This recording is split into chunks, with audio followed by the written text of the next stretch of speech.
Welcome to Venky pen works. మనము ఈ 6 సూత్రాల పథకంలో భాగంగా 6 సూత్రాల పథకం 1973 సెప్టెంబర్ 21న తీసుకురాబడిందని చెప్పుకున్నాము. ఈ 6 సూత్రాల పథకం అమలు తీరు మరియు ఈ 6 సూత్రాల పథకం వలన చేర్చిన ఆర్టికల్స్ మరియు జీవోలు ఏంటి అని చూస్తే 6 సూత్రాల పథకం అనేది అంతకుముందున్న ఆర్టికల్ 371(1)ని తొలగించి, ఈ ఆర్టికల్ 371(1) అనేది ఎప్పుడు తీసుకురాబడింది? పెద్ద మనుషుల ఒప్పందం గురించి చెప్తుంది. దీన్ని 7వ రాజ్యాంగ సవరణ ద్వారా అప్పుడు రాజ్యాంగంలో చేర్చారు. సో ఇప్పుడు దీన్ని తొలగించి దీని ప్లేస్లో 371(d) ఈ ఆర్టికల్స్ని 32వ రాజ్యాంగ సవరణ ద్వారా చేర్చడం జరుగుతుంది. 371(d) ఈ అనే ఆర్టికల్ని 32వ రాజ్యాంగ సవరణ ద్వారా చేర్చిండ్రు. సో మరి ఆర్టికల్ 371 ఏం చెప్తుందంటే రాష్ట్రాల్లో వెనుకబడిన ప్రాంతాల గురించి తెలుపుతుంది ఇది. సో తెలంగాణ ఆంధ్రకు సంబంధించిన ఆర్టికల్ ఏంటిదంటే 371(d) అనే ఆర్టికల్. ఈ 371(d) అమలుకి కేంద్రం జారీ చేసిన జీవో అమలు చేయాలని కేంద్రం అమలు చేసిన జీవో ఏంటిదంటే 524(e). ఇది 1975 అక్టోబర్ 18న విడుదల చేస్తుంది. మరి కేంద్రం 524(e) జీవోని రిలీజ్ చేస్తే స్టేట్ వచ్చి 674 జీవోని 1975 అక్టోబర్ 20న రిలీజ్ చేసింది. సో ఇవి ఆర్టికల్స్, సవరణలు, జీవోలు చెప్తుంది. మరి అమలు తీరు ఏ విధంగా ఉందని చూస్తే ఈ 6 పాయింట్ ఫార్ములా రావడం వలన జోనల్ సిస్టమ్ అనేది ఏర్పాటు చేయబడింది. అంటే అప్పుడున్న మొత్తం 23 జిల్లాలని కూడా మనకి 6 జోన్లుగా విభజింపచేసిండ్రు.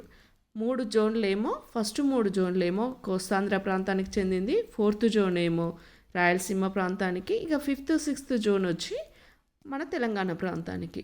మరి ఫస్ట్ జోన్లో శ్రీకాకుళం, విజయనగరం, విశాఖపట్నం. సెకండ్ జోన్ తూర్పుగోదావరి, పశ్చిమ గోదావరి, కృష్ణా. థర్డ్ జోన్లో గుంటూరు, ప్రకాశం, నెల్లూరు. అంటే 9 జిల్లాలు, కోస్తాంధ్ర 9 జిల్లాలు కూడా 3 జిల్లాల వారీగా 3 జోన్లుగా చేసిండ్రు. ఇక 4th జోన్లో రాయలసీమలో ఉన్న 4 జిల్లాలు కూడా ఒకే 4th జోన్ కిందికి వచ్చింది. అనంతపురం, కడప, కర్నూలు, చిత్తూరు. ఇక మిగిలిన 10 జిల్లాలు అంటే మన తెలంగాణ ప్రాంతానికి చెందిన 10 జిల్లాల్లో 4 జిల్లాలతో 5th జోను అదేంటిది వరంగల్, కరీంనగర్, ఖమ్మం, ఆదిలాబాదు. ఇక 6th జోన్కి వచ్చేసరికి నల్గొండ, మహబూబ్ నగర్, హైదరాబాద్, రంగారెడ్డి, మెదక్, నిజామాబాద్. ఇదన్నీ జిల్లాలు కూడా 6th జోన్. ఇట్లా 6 జోన్లుగా విభజించిండ్రు. సో మనము ఇంతకుముందు గత వీడియోలో చెప్పుకున్నాము జోనల్ వారీగా పోస్టులు ఎట్లా ఉంటాయి, జిల్లా స్థాయి,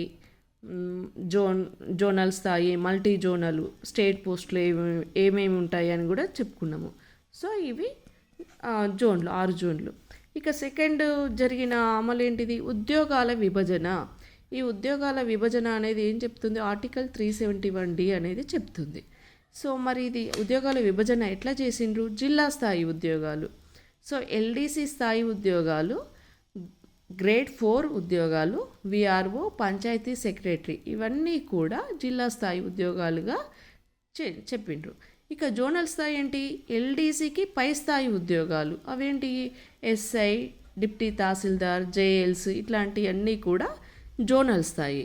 ఇక మల్టీ జోనల్ అంటే RDO, DSP, CTO, municipal commissioner, ఇవన్నీ కూడా మల్టీ జోనల్. ఇక రాష్ట్ర స్థాయి ఉద్యోగాలు 371(d)లో 14 పేరాలో పేర్కొన్నారు. 371(d) ఆర్టికల్ 14 పేరాలో పేర్కొన్నది. ఇందులో 6 రకాల ఉద్యోగాలు ఉన్నాయి, రాష్ట్ర స్థాయి ఉద్యోగాలు.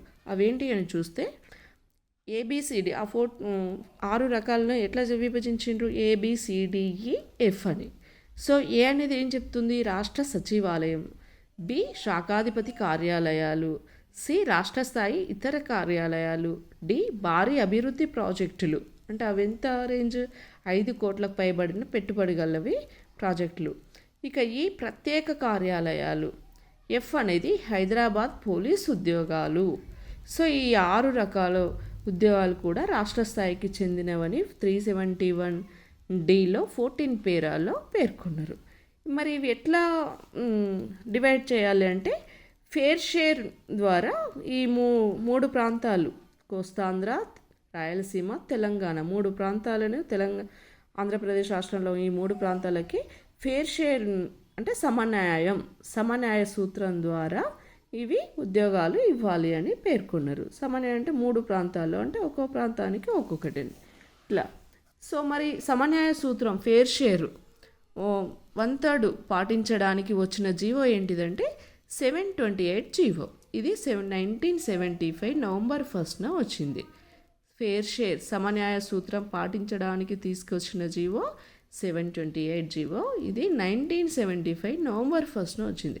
ఈ నవంబర్ 1 ఏంటిది? అప్పుడు ఆంధ్రప్రదేశ్ అవతరణ దినం. అంటే ఆంధ్రప్రదేశ్ అవతరణ దినోత్సవం రోజు ఈ ఫేర్ షేర్ సమన్యాయ సూత్రానికి సంబంధించిన జీవోని రిలీజ్ చేసిండ్రు. ఇక తర్వాత హైదరాబాద్ అర్బన్ డెవలప్మెంట్ ఉద్యోగాలు.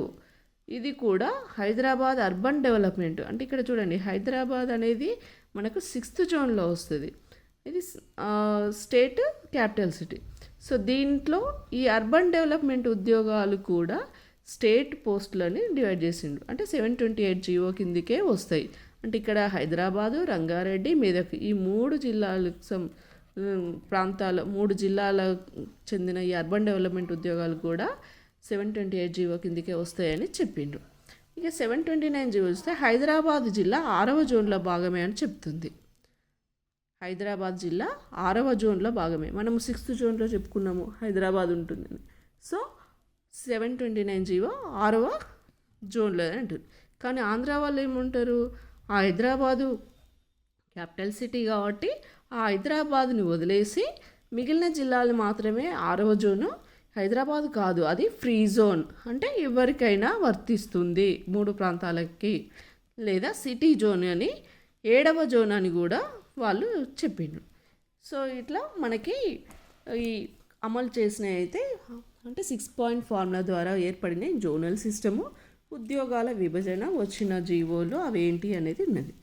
సో మనము మరి తెలంగాణ ప్రాంతము ఏ విధంగా నష్టపోయింది ఈ 6 సూత్రాల పథకం వలన అనే దానికి సంబంధించింది అయితే మనము నెక్స్ట్ వీడియోలో చూద్దాం. Thank you.